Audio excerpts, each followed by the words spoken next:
Chapter 18. Alicia had lain down next to Kenny until he had fallen asleep. Once Alicia was sure that he was out, she slid out of bed and went to pack up their bags. If something happened in the night, she wanted to be ready to leave. Getting their items together was a way, even if it was a small one, of controlling an out-of-control situation. Cedar was sitting at the hotel table, hunched over a journal. Now and then he would write something down. Most of the time he stared off at the wall. Alicia had tried to catch a glimpse of the journal earlier, but it was not written in English. "You have a great kid." Alicia was startled when Cedar had spoken. "Yes, he is pretty amazing." "Most people wouldn't have kept him." Anger flared through Alicia at the comment, so she took a moment to move the bags at the end of the bed and then sat down next to her son before facing Cedar.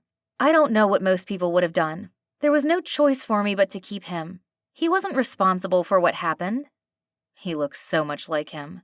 "He is not him. My son does not deserve the consequences of other men's actions. He is innocent in all of this. It sounds like you need to work on your conscience." "What do you mean? I didn't do anything." Cedar closed his journal and stood up from the table. He looked around the small room like he was trying to find somewhere else to go. When he did not find a place, he stayed standing next to the chair. "You were there. You watched the king take me outside. You knew what was going to happen, and you did nothing." She tried to keep her voice down. Kenny was sleeping right next to her, and she did not want to wake him. He did not need to hear this conversation, but she needed to have it. She had been traveling all day with this man who had let her get raped, and she didn't think she could go on another hour without bursting from the pain. "I don't remember." "Bullshit! There is no way you don't remember what happened to me." "You don't understand. I don't remember you. There were so many that I stopped seeing the faces." The comment hit Alicia as sharp as a physical blow. Anger and humiliation flooded through her. "Then you are just as much of a monster as he is." "I had no choice." Cedar moved towards her, his hands as aggressive as his voice. There was a time when Alicia would have cowered under that movement. She was so sick of being scared. So she stood up, making herself as big as possible, letting him know that she wasn't going to back down. "What would have happened?" "I would have died. If I had moved against the king, if I had made a move to stop him, I would have forsworn the oath given to me as an infant, and I would have died." As he said this, Cedar moved back and sat back in the chair.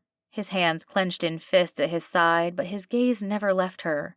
It seemed to Alicia like he was trying to convince her to absolve him of his part, or worse, that he honestly did not think that he played a role at all. Alicia had no intention of letting him off that easily. "Did this oath forbid you from telling him that he was an asshole and a rapist? Did it make you quiet as you watched him walk off with me?" "No." "Then I guess you are a monster." "If you believe that, then maybe you should just go."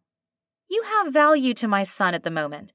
He needs you to teach him, so I will let you teach him. But do not make the mistake of thinking that I trust you. I know that when push comes to shove that you will pick the king over my son, so the only question is, why are you not with him right now?" "You're right. I don't know where he is. His behavior has been growing more erratic until he left, taking only those that he trusted. He didn't take me. He didn't even tell me of his fear that sent him into hiding. I have devoted my life to protecting him, and I cannot do that if I am not by his side. I was looking for him to help keep him safe when I heard about Kenny." Saying this seemed to break Cedar. It was the first time his face had made any expression. He stood up and walked to the hotel room door. He paused with his hand on the door. "I won't hurt your son. You can believe that." "Why should I trust you? The only reason you saved us was to take my son to your king.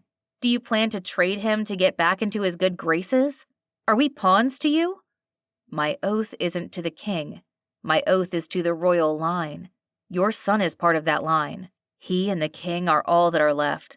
I will do everything in my power to make sure that your son stays safe." With that, Cedar opened the door and left. Alicia stood up and went and locked the deadbolt. Then she closed the safety latch on the top of the door. She hoped that would at least give her notice when he came back in.